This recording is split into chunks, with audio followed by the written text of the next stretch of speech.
সূরা আহজাবের 40 নম্বর আয়াতের একটা অংশ যদি কেউ অস্বীকার করে তার ঈমান আছে না গেছে? এখন যারা তাদেরকে কাফের মনে না করবে তাদের ঈমান চলে যাবে। এখন দেখি সূরা আহজাবের 40 নম্বর আয়াতে কি আছে। মা কানা মুহাম্মাদুন আবা আহাদিম মির রিজালিকুম, মুহাম্মদ সাল্লাল্লাহু আলাইহি সাল্লাম তোমাদের কোন সাবালক পুরুষের পিতা নন, ওয়ালাকির রাসূলুল্লাহ, তিনি আল্লাহর রাসূল, ওয়া খাতামান নাবিয়্যিন, তিনি শেষ নবী। বলেন তিনি কি নবী? শেষ নবী।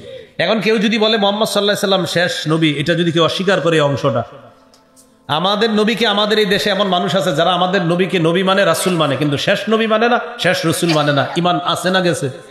তাহলে তারা কাফের। তাদের অনুসারী যারা এই আকীদা রাখবে তারাও কাফের। কোন মুসলমান যদি তাদেরকে কাফের মনে না করে তার ঈমান শেষ হয়ে যাবে। বুঝে ঠিক বলতেছেন তো? তাহলে কাফেরকে কাফের মনে না করলে আপনার ঈমান চলে যাবে। সহিহ বুখারীর বর্ণনা 3535 নম্বর হাদিস। قال رسول الله صلى الله عليه وسلم, নবীজি বলেন, ইন্না মাসালি ওয়া মাসালাল আমবিয়াই মিন ক্বাবলি কামাসালি রাজুলিন বানা বাইতান ফাআহসানাহু ওয়া আজমালাহু ইল্লা মাওদিআ লাবিনাতিন ফি জাবিয়া।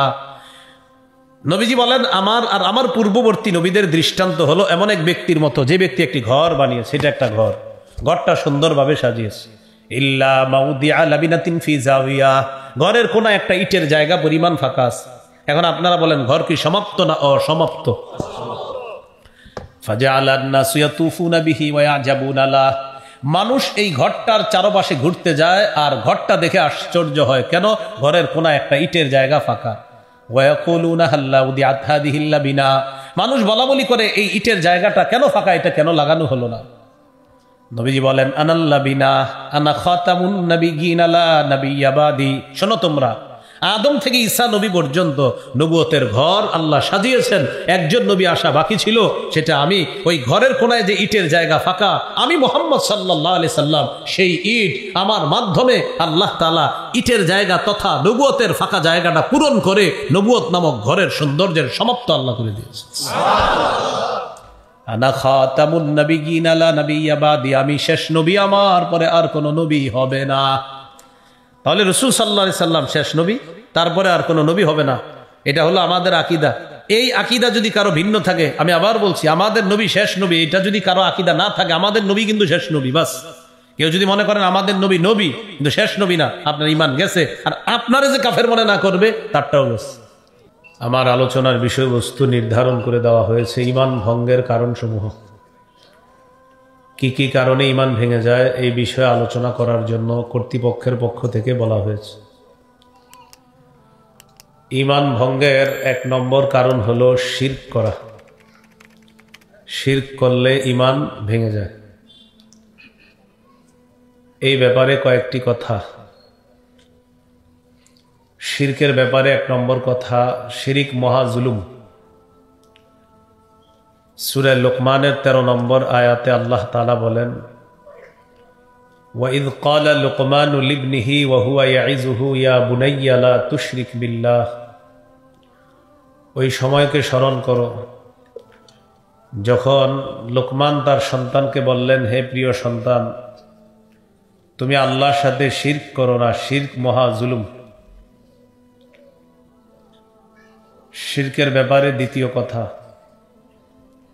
যে ব্যক্তি শিরিক করা অবস্থায় মারা যাবে তার জন্য আল্লাহ জান্নাত হারাম করে দিবেন, তার ঠিকানা জাহান্নাম। সূরা মাঈদার ৭২ নম্বর আয়াতে আল্লাহ তাআলা বলেন, ইন্নাহু মাইয়ুশরিক বিল্লাহ ফাকাদ হারামাল্লাহু আলাইহিল জান্নাতা ওয়া মাওয়াহুন নার। যে ব্যক্তি আল্লাহর সাথে শিরক করবে আল্লাহ তার জন্য জান্নাত হারাম করে দেন, তার উপর জান্নাতকে আল্লাহ হারাম করে দেন, তার ঠিকানা হলো জাহান্নাম। বলি নাউযুবিল্লাহ। শিরকের ব্যাপারে তৃতীয় কথা, শিরিক করলে আগের যত ভালো কাজ আছে সব শেষ। সূরা জুমারের ৬৫ নম্বর আয়াতে আল্লাহ বলেন, ওয়ালাকাদ উহিয়া ইলাইকা ওয়া ইলাল্লাযীনা মিন ক্বাবলিক লাইন আশরাকতা লায়াহবাতান্না আমালুকা ওয়া লাতাকুনান্না মিনাল খাসিরিন। আপনার কাছে এবং আপনার পূর্ববর্তী নবী তাদের কাছে এই মর্মে ওহী প্রেরণ করা হয়েছে, যদি আপনিও শিরিক করেন আপনার সব আমল বরবাদ হয়ে যাবে, নষ্ট হয়ে যাবে। শিরকের ব্যাপারে চতুর্থ কথা, শিরকের অপরাধ আল্লাহ ক্ষমা করেন না। সূরা নিসার 48 নম্বর আয়াতে আল্লাহ বলেন, ইন্নাল্লাহা লা ইয়াগফিরু আন ইউশরাকা বিহি, নিশ্চয় আল্লাহ শিরকের অপরাধ ক্ষমা করেন না। শিরকের অপরাধ আল্লাহ ক্ষমা করেন না। শিরকের অপরাধ আল্লাহ তাআলা ক্ষমা করেন না। আওয়াজ কমিয়ে দেন ভাই, আওয়াজ কমিয়ে দেন। তো সূরা নিসার 48 নম্বর আয়াতে আল্লাহ বলেন, নিশ্চয় আল্লাহ ক্ষমা করেন না ওই ব্যক্তিকে যে তার সাথে শিরিক করে। এই হলো শিরকের ব্যাপারে 4 নম্বর কথা। শিরকের ব্যাপারে 5 নম্বর কথা, শিরিক সবচেয়ে বড় পাপ। সহিহ বুখারীর বর্ণনা 6861 নম্বর হাদিস। এই হাদিসের মধ্যে আছে, এক ব্যক্তি রাসূলুল্লাহ সাল্লাল্লাহু আলাইহি সাল্লামকে জিজ্ঞাসা করলেন, আইয়ুদ যামবি আকবারু ইনদাল্লাহ, আল্লাহর কাছে সবচেয়ে বড় পাপ কোনটি? ফাকাল রাসূলুল্লাহ সাল্লাল্লাহু আলাইহি ওয়াসাল্লাম, আন তাদউ লিল্লাহি নিদ্দান ওয়া হুয়া খালাকাকা, আল্লাহ তোমাকে সৃষ্টি করেছেন, এই আল্লাহর সাথে সমকক্ষ নির্ধারণ করা সবচেয়ে বড় পাপ। ক্বালা সুম্মা আইয়ুন ইয়া রাসূলুল্লাহ, সাহাবী প্রশ্ন করলেন, এরপর সবচেয়ে বড় পাপ কোনটি? রাসূলুল্লাহ সাল্লাল্লাহু আলাইহি ওয়াসাল্লাম বললেন, আন তাকতুলা ওয়ালাদাকা মাখাফাতা আন ইয়াতআমা মাআক, তুমি তোমার সন্তানকে এই ভয়ে হত্যা করা যে তোমার সন্তান তোমার সাথে খাদ্যে অংশগ্রহণ করবে, তোমার খাবার খাবে, এই ভয়ে সন্তান হত্যা করা। ক্বালা সুম্মা আইয়ুন ইয়া রাসূলুল্লাহ, হুজুর এরপর সবচেয়ে বড় পাপ কোনটি? ফাকালা রাসূলুল্লাহ সাল্লাল্লাহু আলাইহি ওয়াসাল্লাম, আন তুজানি বিহালিলাতি জারিকা, তুমি তোমার প্রতিবেশীর স্ত্রীর সাথে ব্যভিচার করা। ভাই আওয়াজটা একটু কমান দেন, এই ভাই আওয়াজ ওইদিকে একটু কমান, বাড়ি খাইতেছে, আওয়াজ কমান, বাংলা বলছি, কমান। তো শিরিক সবচেয়ে বড় পাপ, এটা হলো 5 নম্বর কথা। 6 নম্বর, শিরিক সবচেয়ে বড় কবিরা গুনাহ। সহিহ বুখারীর বর্ণনা 6675 নম্বর হাদিস। ক্বালা রাসূলুল্লাহ সাল্লাল্লাহু আলাইহি ওয়াসাল্লাম, আল কাবাইরু আল ইশরাকু বিল্লাহ, কবিরা গুনাহ সমূহের সিরিয়াল আলোচনা করতে নবী বলেন, 1 নাম্বার শিরিক করা সবচেয়ে বড় কবিরা গুনাহ। ওয়া উকুকুল ওয়ালিদাইন, 2 নাম্বার পিতা মাতার নাফরমানি করা। 3 নাম্বার ওয়া কতলুন নাফস, অন্যায়ভাবে কাউকে হত্যা করা। 4 নাম্বার ওয়াল ইয়ামিনুল গুমুস, মিথ্যা শপথ করা। 5 নাম্বার ওয়া শাহাদাতুজ জুর, মিথ্যা সাক্ষী দেওয়া। এই 5টা বড় বড় কবিরা গুনাহ। এর মধ্যে প্রথম হলো শিরিক করা, এটা বড় কবিরা গুনাহ। শিরকের ব্যাপারে 7 নম্বর আলোচনা। আমাকে আপনাকে আমাদেরকে যদি জ্বালিয়ে দেওয়া হয়, পুড়িয়ে দেওয়া হয়, তাও আল্লাহর সাথে শিরিক করব না। মুসনাদে আহমদের হাদিস 22075 নম্বর হাদিস।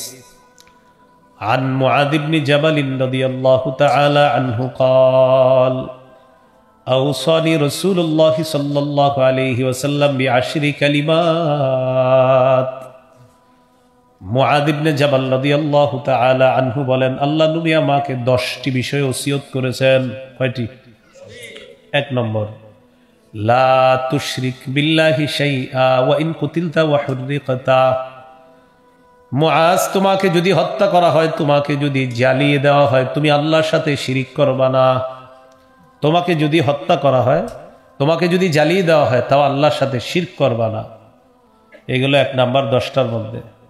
2 নাম্বার, ওয়ালা তাউক্কাদনা ওয়ালিদাইকা ওয়া ইন আমারাকা আন তাখরুজা মিন আহলিকা ওয়া মালিকা। তুমি তোমার মা বাবার নাফরমানি করবা না। তোমার মা বাবা যদি তোমাকে তোমার ঘর, তোমার পরিবার ছেড়ে দিতে আদেশ করে, এরপরেও মা বাবার নাফরমানি করবা না। আপনার মা বাবা আপনাকে বলছে ঘর ছেড়ে দিতে, সম্পদ ছেড়ে দিতে বলছে, তাও মা বাবার নাফরমানি করা যাবে না। 3 নাম্বার, ওয়ালা তাতরুকান্না সালাতান মাকতুবাতান মুতাআম্মিদা, এক উক্ত ফরজ নামাজ ইচ্ছাকৃতভাবে ছেড়ে দিও না। ফাইন্না মান তারাকা সালাতান মাকতুবাতান মুতাআম্মিদা ফাকাদ বারিআত মিনহু যিম্মাতুল্লাহ, কোন ব্যক্তি যদি এক উক্ত ফরজ নামাজ ইচ্ছাকৃতভাবে ছেড়ে দেয়, আল্লাহর জিম্মা তার থেকে উঠে যায়। তোর যা মন চায় তুই তা কর, এরকম তার থেকে আল্লাহর জিম্মা উঠে যায়। এ হলো 3 নাম্বার।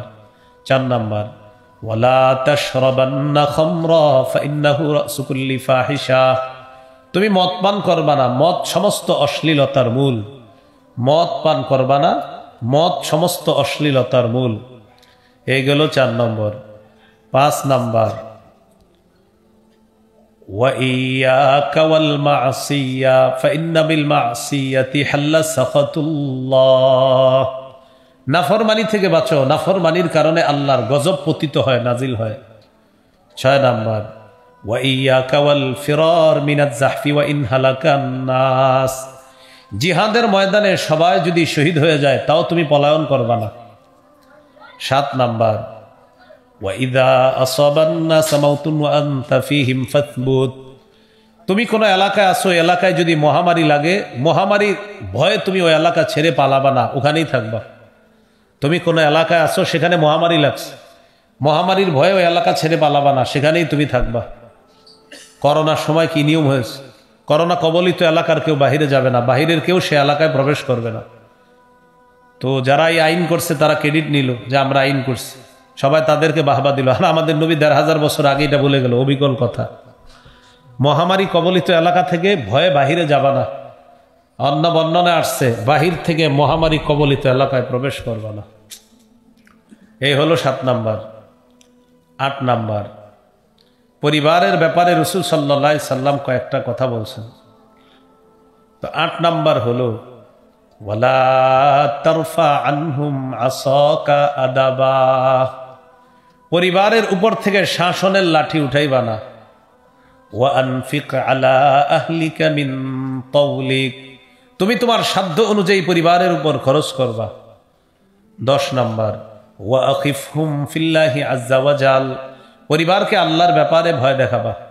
তাহলে দেখেন 8, 9, 10 কি, তুমি তোমার পরিবারের উপর সাধ্য অনুযায়ী খরচ করবা, পরিবারের উপর থেকে শাসনের লাঠি উঠাইবা না, পরিবারকে আল্লাহর ব্যাপারে ভয় দেখাবা। এই 10টা ওসিয়ত রাসূল সাল্লাল্লাহু আলাইহি সাল্লাম তার সাহাবী মুআয ইবনে জাবাল রাদিয়াল্লাহু তাআলা আনহুকে করলেন। এর মধ্যে 1 নাম্বারটা, তুমি শিরিক করবা না, যদিও তোমাকে জ্বালিয়ে দেওয়া হয়, যদিও তোমাকে পুড়িয়ে দেওয়া হয়, হত্যা করা হয়, তুমি আল্লাহর সাথে শিরিক করবা না। আল্লাহ আমাদেরকে শিরিক থেকে হেফাজত করেন। কিছু শিরিক আছে মুখের কথা দিয়ে হয়, যেমন কোথাও গেলেন, যাওয়ার পর কোনো কবরের সামনে গিয়ে কবরওয়ালার কাছে সন্তান চাইলেন, ছেলে চাইলেন, মেয়ে চাইলেন, এটা শিরিক। সূরা শুরা 49-50 নম্বর আয়াতে আল্লাহ বলেন, লিল্লাহি মুলকুস সামাওয়াতি ওয়াল আরদ ইয়াখলুকু মা ইয়াশা, আসমান জমিনের রাজত্ব আল্লাহর, তিনি যা চান তা সৃষ্টি করেন। ইয়াহাবু লিমান ইয়াশাউ ইনাসা, তিনি যাকে ইচ্ছা কন্যা সন্তান দান করেন। ওয়া ইয়াহাবু লিমান ইয়াশাউ যুকুর, তিনি যাকে ইচ্ছা ছেলে সন্তান দান করেন। আও ইউযাউযুহুম যুকরানা ওয়া ইনাসা, তিনি যাকে ইচ্ছা ছেলে মেয়ে উভয়টা দান করেন। ওয়া ইয়াজআলু মান ইয়াশাউ আকীমা, তিনি যাকে ইচ্ছা ছেলেও দিবেন না, মেয়েও দিবেন না, বন্ধা বানাবেন ওই নারীকে। এই ক্ষমতাকার আল্লাহ। তাহলে কারো কাছে গিয়ে সন্তান চাওয়া শিরিক, চাওয়া যাবে না। সন্তান একমাত্র আল্লাহর কাছে চাওয়া। মেয়ে আল্লাহ দেয়, ছেলেও আল্লাহ দেন। মেয়ে হইলে অনেকের চেহারা কালো হয়ে যায়, ঠিক না? কোরআনে আল্লাহ বলছেন যাকে ইচ্ছা মেয়ে দেয়, যাকে ইচ্ছা ছেলে দেয়। প্রথমে মেয়ের কথা বলছে, সূরা নাহলের 58 নম্বর আয়াতে আল্লাহ বলেন, ওয়া ইযা বুশিরা আহাদুহুম বিল উনসা যাল্লা ওয়াজহুহু মুসওয়াদ্দাও ওয়া হুয়া কাযীম, তাদের কাউকে যখন কন্যা সন্তানের সুসংবাদ দেওয়া হয়, চেহারাটা কালো হয়ে যায়, কপালটা রাগান্বিত হয়ে যায়, কপাল কুঁচকায় রাখে, থুর মেয়ে হয়েছে, এরকম। হ্যাঁ, আল্লাহ বলেন কিছু মানুষ আছে মেয়ে সন্তানের সুসংবাদ দিলে যাল্লা ওয়াজহুহু মুসওয়াদ্দা, চেহারাটা কালো হয়ে যায়, ওহুয়া কাজিম, সে রাগান্বিত থাকে, মেয়ে হয়েছে কেন। তো এরকম আকীদা রাখা ঠিক না। মেয়ে দেয় আল্লাহ, ছেলে দেয় আল্লাহ। তাহলে ছেলে মেয়ে দেয়, এটা মুখ দিয়েও বলতে হবে আল্লাহ দেয়, আকীদাও রাখতে হবে ছেলে মেয়ে উভয়টা আল্লাহ দান করেন। যদি না দান করেন এটাও মনে করতে হবে আল্লাহর ক্ষমতা, আল্লাহ দেন নাই। আল্লাহ আমাদেরকে শিরিক মুক্ত কথা, শিরিক মুক্ত আকীদা, এগুলা আমরা যেন শিরিক মুক্ত রাখতে পারি, আল্লাহ তৌফিক দান করেন। কর্মে কিছু শিরিক আছে, কর্মে কবরের সামনে গিয়ে মাথা ঝুঁকায়া সেজদা দেওয়া, এটা কর্মগত শিরিক। এক সাহাবী রাসূলুল্লাহ সাল্লাল্লাহু আলাইহি সাল্লামের কাছে আসছে, আসার পর বললেন, হুজুর আমি অমুক এলাকায় গিয়েছি, ওয়াফাকতুহুম ইয়াসজুদুনা লিমারজুবানিন লাহুম ইয়া রাসূলুল্লাহ, অমুক এলাকায় গেলাম, যাওয়ার পর আমি দেখলাম ওই এলাকার মানুষগুলা তাদের নেতাকে সেজদা দেয়। নাউজুবিল্লাহ। আমিও মনে মনে বললাম, সেজদা পাওয়ার যোগ্য যদি কেউ হয় পৃথিবীতে তিনি হলেন আপনি। সেজদা পাওয়ার কোন নেতা যদি যোগ্য হয় সেটা আপনিই হবেন, যদি আসলে যোগ্য হতো। তো তুমি কি করতে চাও? হুজুর আমি দলবল নিয়ে আসছি, আপনারে সেজদা দিন। রাসূলুল্লাহ সাল্লাল্লাহু আলাইহি সাল্লাম বললেন, আরাআইতা লাউ মাররতা বিকবরি আকুনতা তাসজুদু লা, তুমি যদি আমার কবরের পাশ দিয়ে অতিক্রম করতা, তুমি কি আমার কবরকে সেজদা দিতা? নবীজি বললেন, যেমনি ভাবে আমি দুনিয়া থেকে বিদায় নেওয়ার পর আমার কবরকেও সেজদা করবা না, দুনিয়াতে থাকা অবস্থায়ও আমাকে সেজদা করবা না। আল্লাহ ছাড়া কাউকে যদি সেজদা করা যায় হতো, নবী বলেন লা আমারতুন নিসা আইয়াসজুদনা লিবুউলিহিন্না, আমি নারীদেরকে বলতাম তারা যেন তাদের স্বামীদেরকে সেজদা করে। আল্লাহ ছাড়া কাউকে সেজদা করা জায়েজ হলে নারীদেরকে বলতাম তারা যেন স্বামীকে সেজদা করে, কিন্তু আল্লাহ ছাড়া কাউকে সেজদা করা জায়েজ নাই, শিরিক। এজন্য আমি নবী কাউকে সেজদা করতে বলি না, শুধু একজনকে সেজদা করতে হবে, তিনি কে? আল্লাহ। আল্লাহকে সেজদা করা, এই কথাগুলা আমরা যেন সকলে মনে রাখতে পারি, আল্লাহ তৌফিক দান করেন। তাহলে আকীদায় শিরিক, কথায় শিরিক, কর্মে শিরিক, এই কোন প্রকারের শিরকি কাজ, কোন প্রকারের শিরকি কথা, কোন প্রকারের শিরকি আকীদা আমরা রাখবো না। শিরিক মুক্ত ভাবে যেন দুনিয়াতে থেকে আমরা বিদায় নিতে পারি, আল্লাহ তৌফিক দান করেন। কবরকে কেন্দ্র করে কিছু উৎসব হয়, এই উৎসবের মধ্যেও শিরিকের রমরমা আয়োজন হয়। কবরকে কেন্দ্র করে কিছু উৎসব হয়, ওই উৎসবের মধ্যে শিরিকের রমরমা আয়োজন চলে, এটাও করা যাবে না। আবু দাউদের হাদিস 2042 নম্বর হাদিস, ক্বালা রাসূলুল্লাহ সাল্লাল্লাহু আলাইহি ওয়াসাল্লাম, নবীজি বলেন, লা তাজআলু কুবুরাকুম লা তাজআলু বুয়ুতাকুম কুবুরা, নবীজি বলেন তোমরা তোমাদের ঘরগুলাকে কবর বানাবা না। ঘরগুলাকে কবর বানাবা না মানে যেই ঘরে আল্লাহর নাম নেওয়া হয় না, যেই ঘরে নফল ইবাদত হয় না, যেই ঘরে তাসবিহ হয় না, কোরআন তেলাওয়াত হয় না, ওই ঘর কবরের মতো হয়ে যায়। তো নবীজি বললেন, লা তাজআলু বুয়ুতাকুম কুবুরা, তোমরা তোমাদের ঘরগুলাকে কবর বানাও না। এরপর বলেন, ওয়ালা তাজআলু কবরি ঈদা, আমার কবরকে তোমরা উৎসবের জায়গা বানাবা না, আমার কবরকে কেন্দ্র করে মেলা বসাবা না। ওয়াসাল্লু আলাইয়া, আমার উপর বেশি বেশি দুরূদ পড়ো। ফাইন্না সালাতাকুম তাবলুগুনি হাইসু কুনতুম, তোমরা যেখানে থাকো দুরূদ পড়া মাত্রই সেখান থেকে দুরূদটা আমার কাছে পৌঁছে যাবে। তাহলে কি শিখলাম? কথায়ও শিরিক রাখা যাবে না, আকীদায় শিরিক রাখা যাবে না, কর্মেও শিরিক কোন কর্ম করা যাবে না। আরেকটা হলো কবর কেন্দ্র করে এমন কোন উৎসব না করা যে উৎসবের মধ্যে শিরকি কাজ হয়। আল্লাহ আমাদেরকে হেফাজত করেন। তাহলে কি বলতেছিলাম? শিরিকের ব্যাপারে 1 নম্বর কথা বলতেছিলাম, শিরিক মহাজুলুম। 2 নম্বর কথা, শিরিক যে করবে তার জন্য জান্নাত হারাম। 3 নম্বর, যে শিরিক করবে তার আমল নামা বরবাদ। 4, শিরিকের অপরাধ আল্লাহ ক্ষমা করেন না। 5 নম্বর, শিরিক সবচেয়ে বড় পাপ। 6 নম্বর, শিরিক মহা কবিরা গুনাহ। 7 নম্বর, জ্বালিয়ে পুড়িয়ে দিলেও শিরিক করা যাবে না। এই 7টা আলোচনা হয়েছে। 8 নম্বর, শিরিক করা ছাড়া যদি এই জমিনের বালু পরিমাণ গুনাহও আপনার আমল নামায় থাকে, আর আপনি ওই গুনাহগুলা নিয়ে আপনি আল্লাহরে বলছেন, আল্লাহ আমারে আপনি মাফ করেন, আর আল্লাহ দেখলেন যে আপনার গুনাহের মধ্যে অসংখ্য গুনাহ আছে, বালু পরিমাণ গুনাহ, রাশি রাশি গুনাহ, আকাশের চূড়ায় গেছে আপনার গুনাহ, কিন্তু শিরিক নাই, আল্লাহ তাআলা আপনার এই গুনাহ মাফ করে দিবেন।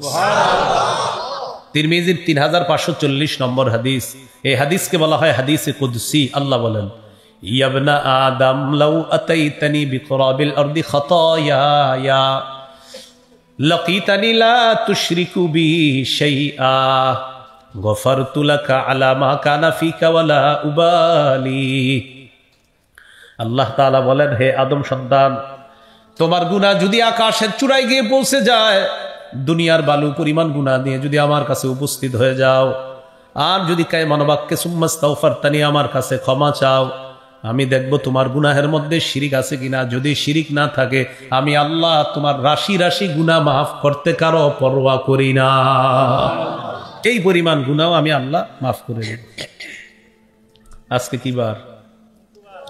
শুক্রবার। গতকালকে কি বার ছিল? বৃহস্পতিবার। মঙ্গলবারের আগের দিন কি বার বলেন? সোমবার। বৃহস্পতিবার বান্দার আমল আল্লাহর কাছে পেশ করা হয়। আমলটা যেন শিরিক মুক্ত ভাবে যায়, যথাসাধ্য চেষ্টা করব শিরিক মুক্ত ভাবে যেন আমলটা আল্লাহর কাছে যায়। সহিহ মুসলিমের বর্ণনা 6440 নম্বর হাদিস। قال رسول الله صلى الله عليه وسلم تعرض الأعمال في كل يوم خميس واثنين। আদম সন্তানের আমলনামা আল্লাহর কাছে পেশ করা হয় প্রত্যেক বৃহস্পতিবার এবং সোমবার। ফায়াগফিরুল্লাহু লিকুল্লি ইমরিইন লা ইউশরিকু বিল্লাহি শাইআ। আল্লাহ তাআলা প্রত্যেক এমন ব্যক্তিকে মাফ করে দেন যে ব্যক্তির আমলনামার মধ্যে শিরিক না থাকে, আল্লাহ তাআলা এই ব্যক্তিকে মাফ করে দেয়।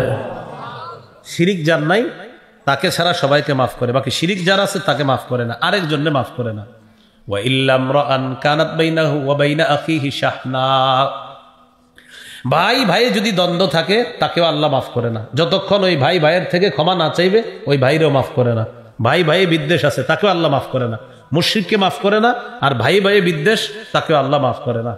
আল্লাহ ফেরেশতাদেরকে বলে ইরকু হাদাইনি হাত্তা ইয়াসতালিহা, এই দুইজনের সুযোগ দাও, তারা যেন তাড়াতাড়ি সমাধান করে নেয়, নিজেদের মধ্যে যেন বোঝাপড়া করে নেয়। মানে এরা দুইজন যদি মিলে যায় আমি আল্লাহ মাফ করে দিব।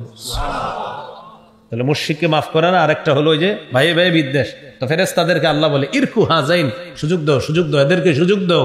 এরা যদি সন্ধি করে নেয়, মিলে যায়, আল্লাহ তাদেরকেও মাফ করে দিবেন।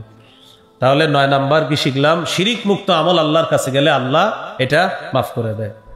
10 নাম্বার, বাড়াবাড়ি শিরিক পর্যন্ত আমাদেরকে পৌঁছায় দেয়, এই বাড়াবাড়ি করা যাবে না। ইবনে মাজার 3085 নম্বর হাদিস। ক্বালা রাসূলুল্লাহ সাল্লাল্লাহু আলাইহি ওয়াসাল্লাম ইয়াকুম ওয়াল গুলুওয়া, তোমরা বাড়াবাড়ি করা থেকে বাঁচো। তোমাদের পূর্ববর্তী জাতি যারা, ফাইন্নাহু আহলাকা মান ক্বালা ক্বাবলাকুম আর মান কানা ক্বাবলাকুম আল গুলু ফিদ্দিন। তোমাদের পূর্বে বহু জাতি দ্বীনের ব্যাপারে বাড়াবাড়ি করার কারণে এই অপরাধটা তাদেরকে ধ্বংস করে ছাড়ছে। তোমাদের পূর্বে বহু জাতি বাড়াবাড়ি করার কারণে এই বাড়াবাড়ি তাদেরকে ধ্বংস করে দিচ্ছে। তাহলে আমার আলোচ্য বিষয় কি ছিল? ঈমান ভঙ্গের কারণ। 1 নাম্বার কারণ হলো শিরিক করা। শিরিকের ব্যাপারে কয়টা কথা জানলাম? 10টা। কয়টা কথা? 10টা। তাহলে ঈমান ভঙ্গের 1 নাম্বার কারণ শিরিক করা। আমরা শিরিক করব না, বলেন ইনশাআল্লাহ। শিরিকের পাশাপাশি আরেকটা কথা মনে রাখা, বলেন আমার সাথে, লোক দেখানো ইবাদত। বলেন গোপন শিরিক, ছোট শিরিক, দাজ্জালের চেয়েও ভয়ঙ্কর ফিতনা। লোক দেখানো ইবাদত, ছোট শিরিক, গোপন শিরিক, দাজ্জালের চেয়ে ভয়াবহ ফিতনা। হাদিসের একটা কিতাব আছে নাম বুলুগুল মারাম। এই কিতাবের 440 নম্বর হাদিস। ক্বালা রাসূলুল্লাহ সাল্লাল্লাহু আলাইহি ওয়াসাল্লাম ইন্না আখওয়াফা মা আখাফু আলাইকুম আশ-শিরকুল আসগরু আর-রিয়া। নবীজি বলেন, তোমাদের ব্যাপারে আমি সবচেয়ে বেশি ভয় পাই ছোট শিরিকের। তোমরা ছোট শিরিকের মধ্যে লিপ্ত হয়ে যাবা। ছোট শিরিক হলো লোক দেখানো ইবাদত করা। লোক দেখানো ইবাদত করা ছোট শিরিক, এটা তোমরা লিপ্ত হবা। হাদিসের একটা কিতাব আছে সহিহ ইবনে খুজাইমা 2 নম্বর খণ্ড 140 নম্বর পৃষ্ঠা। এই হাদিসের মধ্যে আছে ক্বালা রাসূলুল্লাহ সাল্লাল্লাহু আলাইহি ওয়াসাল্লাম ইয়াকুম ওয়া শিরকাস সারাইর, তোমরা গোপন শিরিক থেকে বাঁচো। ক্বালু ওয়া মা শিরকুস সারাইর ইয়া রাসূলুল্লাহ।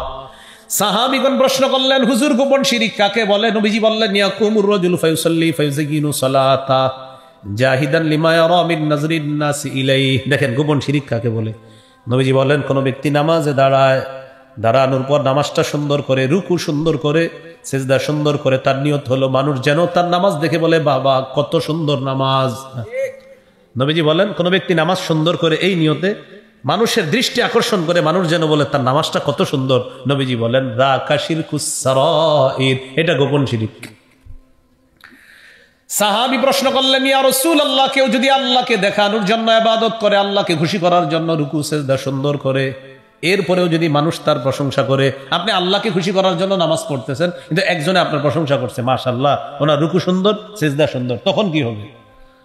فقال رسول الله صلى الله عليه وسلم تلك عاجل بشرى المؤمن।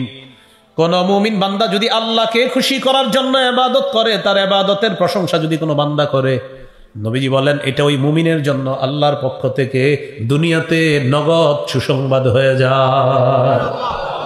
বুঝে আসছেনি পার্থক্যটা? একটা হলো নামাজ সুন্দর করতেছি বান্দাকে দেখানোর জন্য, শিরিক, ছোট শিরিক, গোপন শিরিক। আরেকটা হলো আল্লাহকে খুশি করার জন্য সুন্দর করতেছি, তো মানুষ প্রশংসা করছে, এটা হলো সুসংবাদ। সুবহানাল্লাহ। শিরিক, গোপন শিরিক, যেটা দাজ্জালের ফিতনার চেয়ে ভয়ঙ্কর। হাদিসের একটা কিতাব আছে সহিহুত তারগীব, এই কিতাবের 30 নম্বর হাদিস। এই হাদিসের মধ্যে আছে সাহাবায়ে কেরাম বলেন, খরাজা আলাইনা রাসূলুল্লাহ সাল্লাল্লাহু আলাইহি ওয়াসাল্লাম ওয়া নাহনু নাতাযাকারুদ দাজ্জাল। নবীজি আমাদের কাছে বের হয়েছেন, আমরা দাজ্জাল সম্পর্কে আলোচনা করতেছিলাম। ফাকালা রাসূলুল্লাহ সাল্লাল্লাহু আলাইহি ওয়াসাল্লাম আলা উখবিরুকুম বিমা হুয়া আখওয়াফু আলাইকুম ইনদি মিনাল মাসিহিদ দাজ্জাল। আচ্ছা, আমি কি তোমাদেরকে দাজ্জালের চেয়ে ভয়াবহ ফিতনার কথা বলবো না? সাহাবায়ে কেরাম অবাক, দাজ্জালের চেয়ে আবার ভয়ঙ্কর ফিতনা কি? তখন নবী বললেন আশ-শিরকুল খাফিয়্যু, গোপন শিরিক, এটা দাজ্জালের ফিতনার চেয়ে আরো ভয়ঙ্কর ফিতনা। তাহলে গোপন শিরিকও করা যাবে না। আর আগে জানলাম বড় শিরিক, আল্লাহর সাথে শিরিক, কথায় শিরিক, কর্মে শিরিক, আকীদায় শিরিক, কোনো শিরিক করা যাবে না। আল্লাহ আমাদেরকে হেফাজত করেন। সূরা কাহফের 110 নম্বর আয়াত। আল্লাহর সাথে সাক্ষাৎ করতে চাই কারা কারা? ইনশাআল্লাহ সবাই সাক্ষাৎ করতে চাই তো ইনশাআল্লাহ। দুটি শর্ত, মৌলিক। কয় শর্ত? 2। সূরা কাহফের 110 নম্বর আয়াত, 16 নম্বর পারা, 4 নম্বর পৃষ্ঠা, একদম শুরু থেকে দেখবেন সূরা কাহফের সর্বশেষ আয়াতটা, মানে 110 নম্বর আয়াত হলো সূরা কাহফের সর্বশেষ আয়াতটা। বলেন ফামান কানা ইয়ারজু লিকা রাব্বিহি ফালইআমাল আমালান সালিহা। যে ব্যক্তি তার রবের সাক্ষাৎ কামনা করে সেজন্য নেক কাজ করে।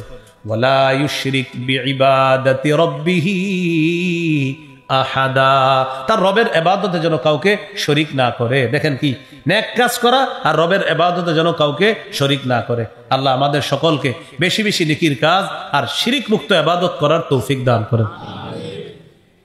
এইগুলো আপনার শিরিক, ঈমান ভঙ্গের 1 নম্বর কারণ শিরিক করা। ঈমান ভঙ্গের 2 নম্বর কারণে আমরা চলে যাই, এটা আমার সাথে একটু বলেন। বলেন আল্লাহ এবং বান্দার মাঝে মধ্যস্থতাকারী সাব্যস্ত করা, এটা 2 নম্বর ঈমান ভঙ্গের 2 নম্বর কারণ। মূর্তির ইবাদত করে, জিজ্ঞাসা করবেন কেন করেন? এটা আমারে আল্লাহ পর্যন্ত পৌঁছাই দিবে। মূর্তির ইবাদত করে কেন করেন? আল্লাহ পর্যন্ত পৌঁছাই দিবে। কাফেররা বলতো, জিজ্ঞাসা করতেন এগুলা ইবাদত কেন করো? এগুলার আমাদেরকে আল্লাহ পর্যন্ত পৌঁছাই দিবে। নাউজুবিল্লাহ। সূরা ইউনূসের 18 নম্বর আয়াতে আল্লাহ বলেন ওয়ায়াবুদুনা মিন দুনিল্লাহ মা লা ইয়াদুররুহুম ওয়া লা ইয়ানফাউহুম। তারা এমন জিনিসের ইবাদত করে যা তাদের কোনো ক্ষতি করে না, উপকারও করতে পারে না। ওয়ায়াকুলুনা হাউলাই শুফাআউনা ইনদাল্লাহ। ইবাদত করে করে আবার বলে এই মূর্তিগুলা আমাদের জন্য আল্লাহর কাছে সুপারিশকারী। ইবাদত করে কাদের? যারা কোনো উপকারও করতে পারে না, ক্ষতি করতে পারে না, আবার কি বলে এগুলো আমাদের জন্য সুপারিশকারী। তা আল্লাহ বলেন কুল আতুনাব্বিউনাল্লাহা বিমা লা ইয়ালামু ফিস সামাওয়াতি ওয়ালা ফিল আরদ। নবী আপনি বলেন তোমরা কি আল্লাহকে এমন বিষয় জানাইতে চাও যা আল্লাহ জানে না? নাউজুবিল্লাহ। আল্লাহ বলতেছেন তোমরা কি আল্লাহকে এমন বিষয় জানাইতে চাও যে আসমান জমিনের যেটা আল্লাহ জানে না, এমন বিষয় জানাইতে চাও নাকি? আমি আল্লাহ তো সবই জানি, তুমি আবার এগুলা কি করো? শিরিক করো, মূর্তি পূজা করো, আবার বলো কি যে এগুলা তোমাদের সুপারিশকারী। কে সুপারিশকারী এটা আমি আল্লাহ ভালো করে জানি। তো নবী আপনি বলেন তোমরা কি আতুনাব্বিউনাল্লাহ, আল্লাহকে জানিয়ে দিতে চাও বিমা, এমন জিনিস লা ইয়ালামু ফিস সামাওয়াতি ওয়ালা ফিল আরদ, আসমান জমিনের যা আল্লাহ জানে না এমন জিনিস জানাইতে চাও? আমি আল্লাহ তো সবই জানি, আল্লাহ সব জানে। সুবহানাহ। আল্লাহ বলেন তিনি পুত পবিত্র, এই সমস্ত আকীদা থেকে আল্লাহ পুত পবিত্র। যারা এই আকীদা রাখে, আল্লাহ ছাড়া গায়রুল্লাহর ইবাদত করে আর বলে এরা হলো সুপারিশকারী, এটার থেকে আল্লাহ পুত পবিত্র। আল্লাহ আমাদেরকে শুধু আল্লাহর ইবাদত করার তৌফিক দান করেন। সূরাতুজ জুমার 3 নম্বর আয়াত আল্লাহ তাআলা বলেন আলা লিল্লাহিদ্দীনুল খালিস। আল্লাহ শোনো, লিল্লাহিদ্দীনুল খালিস, একনিষ্ঠ ইবাদত একমাত্র আল্লাহর জন্য। ওয়াল্লাযীনা ইত্তাখাযু মিন দুনিহি আউলিয়া, যারা আল্লাহ ছাড়া অন্য কাউকে অভিভাবক রূপে গ্রহণ করে তারা বলে মা না'বুদুহুম ইল্লা লিয়ুকাররিবুনা ইলাল্লাহি যুলফা, আমরা এগুলার ইবাদত করি কেন, যে এই কারণে ইবাদত করি লিয়ুকাররিবুনা, এরা আমাদেরকে পৌঁছায়া দিবে ইলাল্লাহ, আল্লাহর কাছে। নাউজুবিল্লাহ। তাহলে কি বলে মা না'বুদুহুম, আমরা তাদের ইবাদত করি না, হ্যাঁ করি শুধুমাত্র এই কারণে লিয়ুকাররিবুনা, যাতে এই খোদাগুলা এই মূর্তিগুলা আমাদেরকে পৌঁছা দেয় আল্লাহ পর্যন্ত। তাহলে আল্লাহর বান্দার মাঝে মধ্যস্থতা যদি কেউ সাব্যস্ত করে কি হয়ে যাবে, ঈমান ভঙ্গ হয়ে যাবে। তাহলে কোনো মুমিন এগুলা করতে পারে না। মুমিন শুধু আল্লাহর ইবাদত করবে, এটা বলতে পারে না যে অমুকের ইবাদত করবে আর অমুকে আল্লাহ পর্যন্ত পৌঁছায় দিবে, বাস ঈমান ভঙ্গ হয়ে যাবে। ঈমান ভঙ্গের 3 নম্বর কারণ, গুরুত্বপূর্ণ কারণ, বলেন কাফের মুশরিককে, বলেন কাফের মনে না করা। মানে আপনি কাফেরকে কাফের মনে করেন না, বাস ঈমান চলে যাবে আপনার। আপনি যদি কাফেরকে কাফের মনে না করেন আপনার ঈমান চলে যাবে। যেমন সূরা আহজাবের 40 নম্বর আয়াতের একটা অংশ যদি কেউ অস্বীকার করে তার ঈমান আছে না গেছে। এখন যারা তাদেরকে কাফের মনে না করবে তাদের ঈমান চলে যাবে। এখন দেখি সূরা আহজাবের 40 নম্বর আয়াতে কি আছে, মা কানা মুহাম্মাদুন আবা আহাদিম মির রিজালিকুম, মুহাম্মদ সাল্লাল্লাহু আলাইহি সাল্লাম তোমাদের কোন সাবালক পুরুষের পিতা নন, ওয়ালাকির রাসূলুল্লাহ, তিনি আল্লাহর রাসূল, ওয়া খাতামান নবিয়্যিন, তিনি শেষ নবী। বলেন তিনি কি নবী? শেষ নবী। এখন কেউ যদি বলে মুহাম্মদ সাল্লাল্লাহু আলাইহি সাল্লাম শেষ নবী, এটা যদি কেউ অস্বীকার করে এই অংশটা, আমাদের নবীকে, আমাদের এই দেশে এমন মানুষ আছে যারা আমাদের নবীকে নবী মানে রাসূল মানে, কিন্তু শেষ নবী মানে না, শেষ রাসূল মানে না, ঈমান আছে না গেছে? তাহলে তারা কাফের, তাদের অনুসারী যারা এই আকীদা রাখবে তারাও কাফের। কোন মুসলমান যদি তাদেরকে কাফের মনে না করে তার ঈমান শেষ হয়ে যাবে। বুঝে ঠিক বলতেছেন তো? তাহলে কাফেরকে কাফের মনে না করলে আপনার ঈমান চলে যাবে।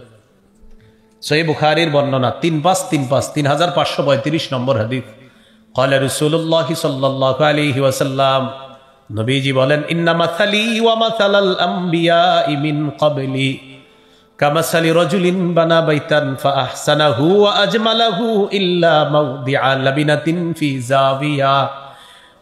নবীজি বলেন আমার আর আমার পূর্ববর্তী নবীদের দৃষ্টান্ত হলো এমন এক ব্যক্তির মতো, যে ব্যক্তি একটি ঘর বানিয়েছে, এটা একটা ঘর, ঘরটা সুন্দরভাবে সাজিয়েছে, ইল্লা মাউদিআ লাবিনাতিন ফি জাবিয়া, ঘরের কোন একটা ইটের জায়গা পরিমাণ ফাঁকা আছে।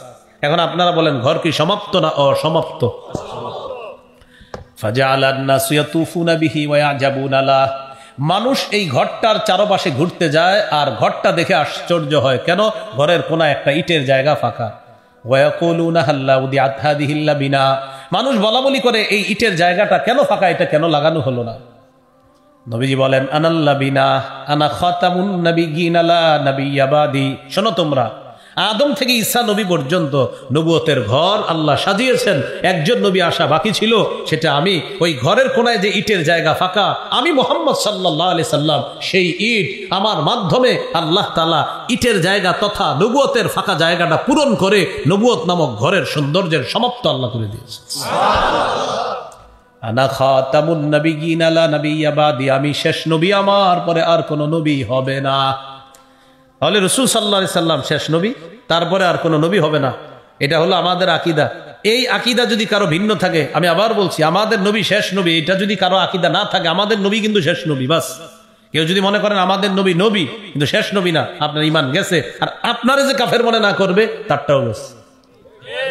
তাহলে মুহাম্মদ সাল্লাল্লাহু আলাইহি সাল্লাম শেষ নবী, এটাই বাস আকীদা। কেউ যদি মুহাম্মদ সাল্লাল্লাহু আলাইহি সাল্লামকে শেষ নবী মনে না করে তার ঈমান চলে যাবে, আর তাকে যদি কেউ কাফের মনে না করে তার ঈমান নষ্ট হয়ে যাবে। তাহলে 3 নাম্বার ঈমান ভঙ্গের কারণ, কাফেরকে কাফের মনে না করলে ঈমান ভঙ্গ হয়ে যাবে। 4 নাম্বার, বলেন আমার সাথে, রাসূলুল্লাহ সাল্লাল্লাহু আলাইহি ওয়াসাল্লাম তার সিদ্ধান্তের চেয়ে অন্যের সিদ্ধান্তকে প্রাধান্য দেওয়া। আমাদের নবীর সিদ্ধান্তের চেয়ে অন্যের সিদ্ধান্ত কি দেওয়া? প্রাধান্য দেওয়া। বাস ঈমান নষ্ট হয়ে যাবে আপনার। আপনার সাহস হলো কিভাবে প্রাধান্য দেওয়া? সূরা নিসার 60 নম্বর আয়াতে আল্লাহ বলেন, আলাম তারা ইলাল্লাযীনা ইয়াজউমুনা আন্নাহুম আমানু বিমা উনজিলা ইলাইকা ওয়া মা উনজিলা মিন ক্বাবলিক ইউরিদুনা আন ইয়াতাহাকামু ইলাত তাগুতি ওয়া ক্বাদ উমিরু আন ইয়াকফুরু বি। আপনি কি দেখেন না তাদেরকে, যারা মনে করে, যারা বলে আন্নাহুম আমানু বিমা উনজিলা ইলাইকা, যে তারা আপনার প্রতি যা নাজিল করা হয়েছে এটা বিশ্বাস করে। ওয়ামা উনজিলা মিন ক্বাবলিক, আপনার পূর্বে যা নাজিল করা হয়েছে এগুলোও বিশ্বাস করে। তবে আপনার প্রতি যে কোরআন নাজিল করা হয়েছে এটা বিশ্বাস কইরা তারা করে কি জানেন? ইউরিদুনা আইয়াতাহাকামু ইলা তাগুত, তারা তাগুতের কাছে ফয়সালা নিতে যায়। নাউজুবিল্লাহ। কার কাছে ফয়সালা নিতে যায়?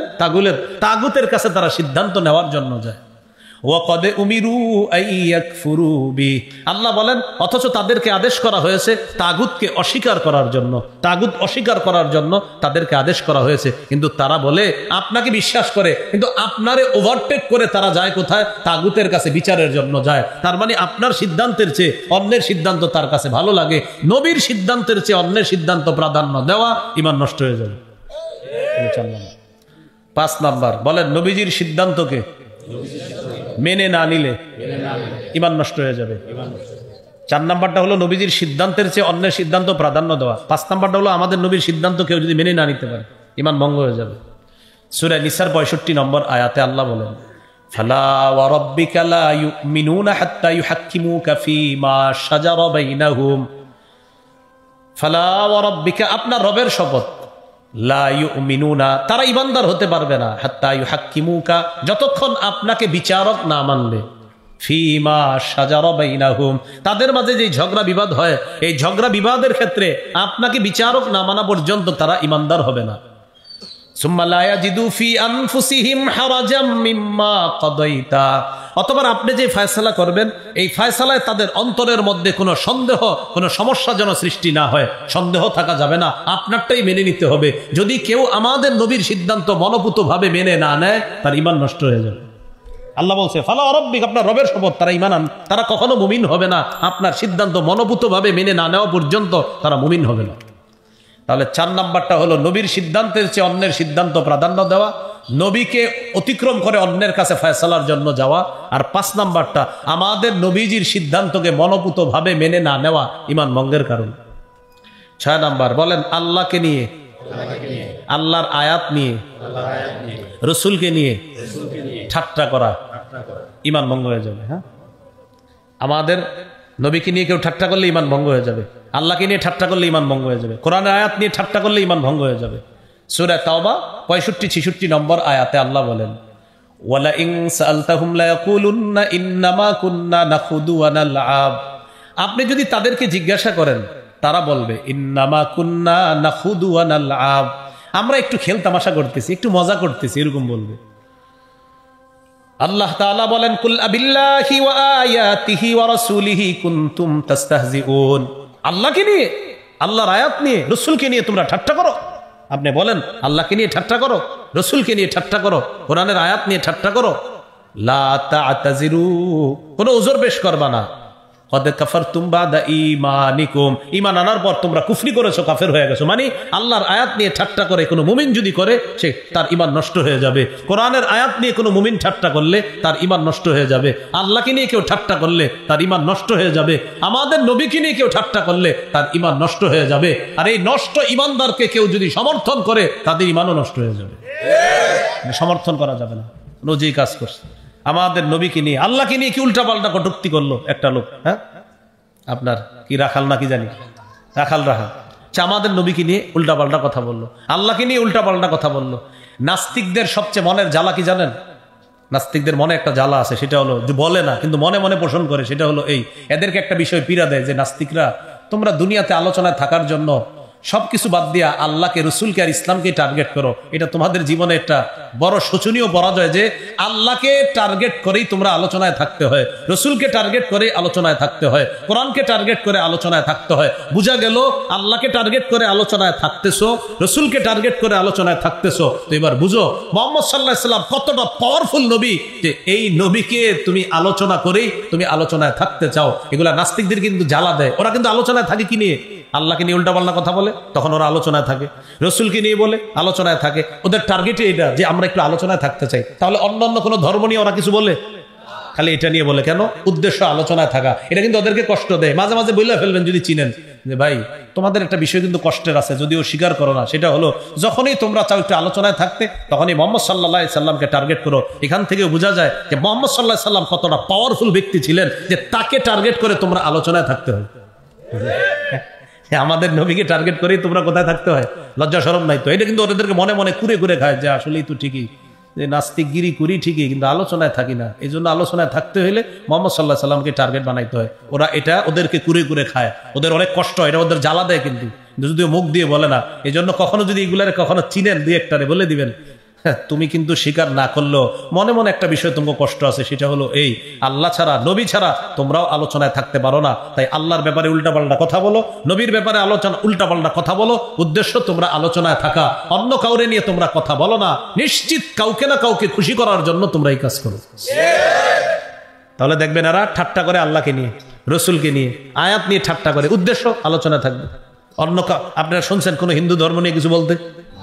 ইসলাম ধর্মকে টার্গেট। ইসলাম ধর্ম যে শ্রেষ্ঠ এটাই প্রমাণ করে, কারণ ওরাও আলোচনায় থাকার জন্য ইসলামকে ব্যবহার করে।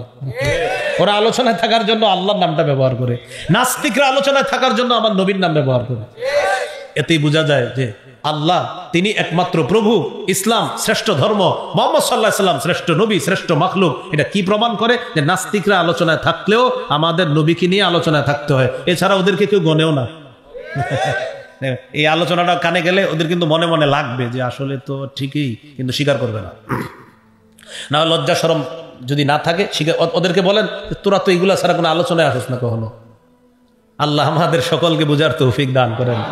তাহলে মাঝে মাঝে আপনারাও একটু দিয়ে দিবেন, বুঝেন নাই? ওরা যখন বলে বলবেন কি, আহা শেষমেশ আলোচনায় থাকার জন্য আমগো নবীরই নিতে হলো। এতেই বোঝা যায় আমাদের নবী কতটা শ্রেষ্ঠ, কতটা পাওয়ারফুল, যে তোরা আলোচনায় থাকতে গিয়েও আমার নবীকে নিয়ে ঠাট্টা করতে হয়। কারণ তোরা জানোস যে নবীরই নিয়ে ঠাট্টা করলে তোরা আলোচনায় থাকবি, এটা তোরাও জানোস। এটা ওদেরকে কষ্ট দিবেন, এইভাবে আপনিও ছাড় দিবেন না। আল্লাহ বুঝার তৌফিক দান করেন। তাহলে 6 নাম্বার, আল্লাহ নিয়ে ঠাট্টা করলে ঈমান নষ্ট হয়ে যাবে, রসুল নিয়ে ঠাট্টা করলে ঈমান নষ্ট হয়ে যাবে, আল্লাহর আয়াত নিয়ে ঠাট্টা করলে ঈমান নষ্ট হয়ে যাবে। 7 নাম্বার ঈমান ভঙ্গের কারণ সেহের করা, জাদু করা। জাদু করলে ঈমান নষ্ট হয়ে যাবে। সূরা বাকারা 102 নম্বর আয়াত, ওয়ামা কাফারা সুলাইমান, সুলাইমান নবীর দ্বারা কুফরি হয় নাই, ওয়ালাকিন্নাশ শায়াতিনা কাফারু, শয়তানরা কুফরি করেছে। কিভাবে? ইউআল্লিমুনান নাসাস সিহরা, এরা মানুষকে জাদু শিখাইছে। কি জাদু শিখাইছে? স্বামী স্ত্রী কিভাবে আলাদা করা যায়, এই জাতীয় জাদু শিখাইছিল। তো যাই হোক, এই যে জাদু, জাদুর মাধ্যমে ঈমান নষ্ট হয়ে যায়। কেউ কাউরে কখনো জাদু করার চেষ্টা করে না। অনেক ছেলেরা একটা মেয়েরে বিয়ে করতে না পারলে কি করে? শেষে হেরে জাদু করে। আপনার শরম থাকা উচিত, কেন জাদু করেন? হ্যাঁ, আপনার ভাগ্যে নাই, বিয়ে করতে পারেন নাই, আপনি ভালো জায়গায় বিয়ে করেন, ওই মেয়েরও ভালো জায়গায় বিয়ে হবে, বিয়ে করতে না পাই না উনি এখন জাদু করে। জাদু করবেন না। বুখারী 2766 নম্বর হাদিসে আসছে, নবী বলেন 7টি ধ্বংসাত্মক অপরাধ, এর মধ্যে একটা হলো জাদু করা। এটা ধ্বংসাত্মক অপরাধ, আল্লাহ হেফাজত করেন। 8 নাম্বার, এটা আমার সাথে বলেন, বলেন মুসলিমের বিরুদ্ধে মুশরিককে সহযোগিতা করা। মুসলিমদের বিরুদ্ধে মুশরিককে সহযোগিতা করলে ঈমান নষ্ট হয়ে যাবে। কোন মুসলমান যদি মুসলমানের বিরুদ্ধে কোন মুশরিককে সহযোগিতা করে, ঈমান নষ্ট হয়ে যাবে। কোন মুসলমান আরেক মুসলমানের বিরুদ্ধে, মানে এক মুসলমান আরেক মুসলমানের বিরুদ্ধে সহযোগিতা কাদেরকে করতেছে? মুশরিককে। কেন? আমার ওই ভাইয়ের বিরুদ্ধে মুশরিক আছে, ওরে আমি সহযোগিতা করতেছি, ঈমান নষ্ট হয়ে যাবে। সূরা তাওবা আল্লাহ তাআলা বলেন, ইয়া আইয়ুহাল্লাযীনা আমানু লা তাত্তাখিযু আবাআকুম ওয়া ইখওয়ানাকুম আউলিয়া ইন ইসতাহাব্বুল কুফরা আলাল ঈমান। আল্লাহ তাআলা বলেন, যদি তোমাদের বাবা, যদি তোমাদের ভাইও ঈমানের উপর কুফরকে প্রাধান্য দেয়, তাদেরকেও তোমরা অভিভাবক রূপে গ্রহণ করবে না। কি বলতেছে? তোমার বাপও যদি ঈমানের উপর কুফরকে প্রাধান্য দেয়, এই বাপকে অভিভাবক রূপে গ্রহণ করবা না, ভাইকে অভিভাবক রূপে গ্রহণ করবা না, তারা যদি কুফরের উপর ঈমানকে প্রাধান্য দেয়। ওয়ামাইয়া তাওয়াল্লাহুম মিনকুম, তাদের মধ্য থেকে যারা তাদের অনুসরণ করবে, ফাউলাইকা হুমুজ জালিমুন, তারা জালেম। তোমাদের মধ্য থেকে যারা ওই কাফেরদের সাথে বন্ধুত্ব করবে, তারা জালেম। তারা কি? জালেম। সূরা মাঈদার 51 নম্বর আয়াতে আছে, ইয়া আইয়ুহাল্লাযীনা আমানু লা তাত্তাখিযুল ইয়াহুদা ওয়ান নাসারা আউলিয়া, হে ঈমানদারগণ, ইহুদি খ্রিস্টানদেরকে তোমরা অভিভাবক রূপে গ্রহণ করো না। বা'দুহুম আউলিয়া উবাদ, তারা একে অপরের অভিভাবক। ওমাইয়া তাওয়াল্লাহুম মিনকুম, তোমাদের মধ্য থেকে কেউ যদি তাদেরকে বন্ধুত্ব রূপে গ্রহণ করে, ফাইন্নাহু মিনহুম, সে তাদের অন্তর্ভুক্ত হয়ে যাবে। আল্লাহ আমাদের সকলকে মুসলিমের বিরুদ্ধে কোন মুশরিকের সাথে বন্ধুত্ব করা থেকে আল্লাহ আমাদেরকে হেফাজত করেন। মুসলিমের বিরুদ্ধে মুশরিকের সাথে বন্ধুত্ব করা যাবে না, তাকে সহযোগিতা সমর্থন করা যাবে না। 9 নাম্বার ঈমান ভঙ্গের কারণ, বলেন শরীয়তের উপর কোন ব্যক্তিকে প্রাধান্য দেওয়া। আপনি দ্বীনের উপর ব্যক্তিকে প্রাধান্য দিচ্ছেন, বাস ঈমান শেষ হয়ে যাবে, নষ্ট হয়ে যাবে। সূরা মাইদার 3 নম্বর আয়াতে আল্লাহ বলেন, আল-ইয়াউমা আকমালতু লাকুম দীনাকুম ওয়া আতমামতু আলাইকুম নি'মাতি ওয়া রাদিতু লাকুমুল ইসলাম দীনা। আজ আমি তোমাদের জন্য তোমাদের নেয়ামত পরিপূর্ণ করে দিলাম, দিন পরিপূর্ণ করে দিলাম, নেয়ামত পরিপূর্ণ করে দিলাম, ইসলামকে তোমাদের জন্য দিন হিসাবে মনোনীত করলাম। তাহলে দ্বীনে ইসলামের উপর কোন ব্যক্তিকে প্রাধান্য দিলে ঈমান নষ্ট হয়ে যাবে। এ হলো 9 নাম্বার। সর্বশেষ 10 নাম্বার ঈমান ভঙ্গের কারণ,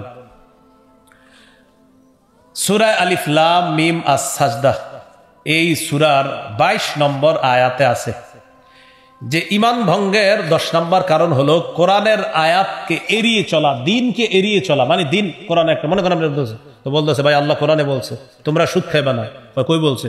ওই জায়গা বলছে সূরা আলী ইমরানের 130 নম্বর আয়াতে আল্লাহ এটা বলছে, সুদ খায় না তোমরা। এ থোর বলছে, ঈমান শেষ।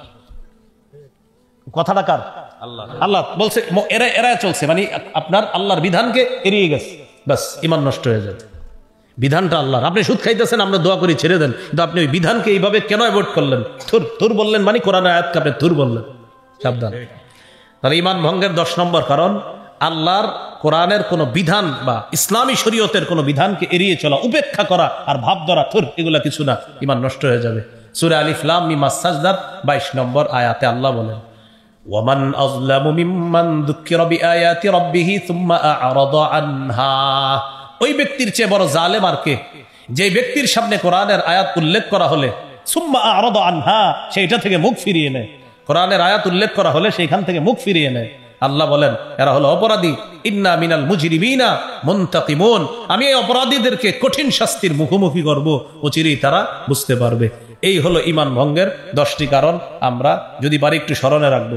1 নাম্বার আল্লাহর সাথে শিরক করা। 2 নাম্বার আল্লাহ বান্দার মাঝে কোনো মধ্যস্থতাকারী নির্ধারণ করা, এটা হলো 2 নাম্বার। 3 কোনো কাফেরকে কাফের মনে না করা, যেমন ওই যে আমাদের নবীকে যদি কেউ শেষ নবী মনে না করে তারা কি কাফের, আর তাদেরকে কাফের মনে না করলে তারও ঈমান কি হয়ে যাবে? নষ্ট হয়ে যাবে। 4 নাম্বার রাসূল সাল্লাল্লাহু আলাইহি সাল্লামের সিদ্ধান্তের উপর অন্য কারো সিদ্ধান্ত প্রাধান্য দেওয়া।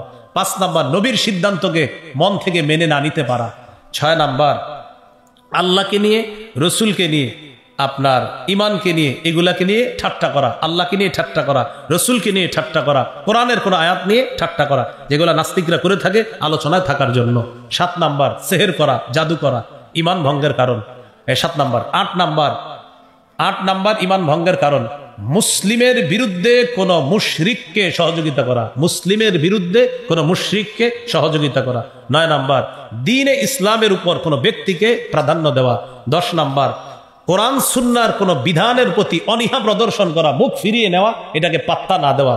একটা হলো আমি বিধান মেনে নিব, কিন্তু হয়তো আমলে আনতে পারতেছি না, আনবো। সুদ হারাম মেনে নিছেন, আপনি ছাড়তে পারতেছেন না, দোয়া করে ছেড়ে দিবেন, কিন্তু আপনি সুদ হারাম শোনার পরে এটা এড়িয়ে গেলেন এবং পাত্তা দিলেন না, এটা করা যাবে না। এই ঈমান ভঙ্গের 10টি কারণ আমরা জানলাম। আল্লাহ আমাদের সকলকে যে কথাগুলো শুনলাম বললাম, আমরা সবাই যেন ঈমান নিয়ে কবরে যেতে পারি, আল্লাহ তৌফিক দান করেন।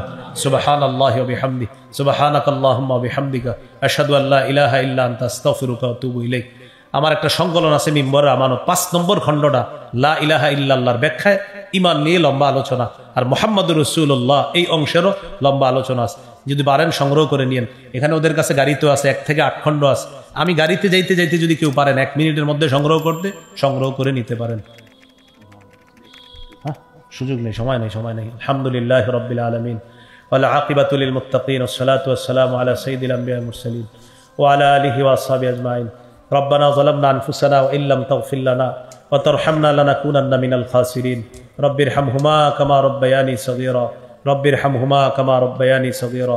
মাবুদ মেহেরবান মাওলা, দেড়গ্রাম কবরস্থান জামে মসজিদ ও তালিমুল ইসলাম মাদ্রাসার উদ্যোগকে আপনি কবুল করে নেন।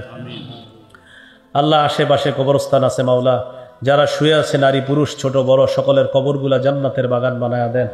আল্লাহ আগামীকাল রমজান শুরু হতে পারে, আপনি যদি চান আল্লাহ রমজান শুরু হবে। আল্লাহ যদি রমজানটা আমরা পেয়ে যাই, আল্লাহ মুখের গুনাহ ঝগড়া থেকে যেন জিহ্বাটাকে বাঁচাইতে পারি, গীবত মিথ্যা থেকে যেন এই জিহ্বাকে হেফাজত করতে পারি, অনর্থ কথা থেকে যেন হেফাজত করতে পারি, লৌকিকতা থেকে যেন জিহ্বাকে মুক্ত রাখতে পারি, অপচয় অপব্যয় থেকে যেন জিহ্বাকে হেফাজত করতে পারি তৌফিক দান করেন।